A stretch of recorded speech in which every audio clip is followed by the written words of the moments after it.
नाज़रीन ते सामीन अस्सलाम वालेकुम। पंजाब के दो हिस्से ने, एक लहंदा पंजाब ते एक चढ़दा पंजाब। जिद्दां कि तुहानूं पता है पंजाब नौजवानों की ज़मीन है। इत्थे पंजाबी मुहावरे लोगों का एक दूसरे नाल मिलन जुलन बहुत मशहूर है।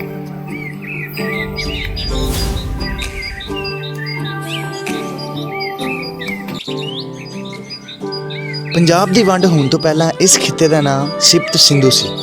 सिप्त सिंधु संस्कृत जबान का लफज है जिसका मानी 7 दरियावां की धरती जमीन है। उन्हां 7 दरियावां दे विच दरिया झेलम, रावी, ब्यास, सतलुज, सिंध और सरस्वती शामिल है। पंजाब पूरी दुनिया ते सखाफत ज़राअत के लिहाज नाल जानिया जाता है। पंजाब दरअसल फारसी जुबान का लफज है जिस दे मानी 5 दरिया हैं।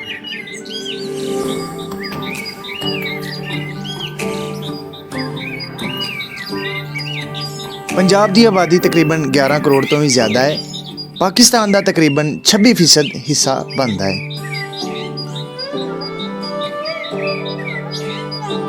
पंजाब पाकिस्तान का सब तो वड्डा आबादी वाला सूबा है। इसकी आबादी 11 करोड़ तो भी ज़्यादा है। इसका रकबा 2,53,044 स्क्वेयर किलोमीटर है। पंजाब दे विच मुख्तलिफ तरह दीयां फसलों की फलों की फसल काश्त की जाती है। अल्लाह निगहबान, रंगे पाकिस्तान।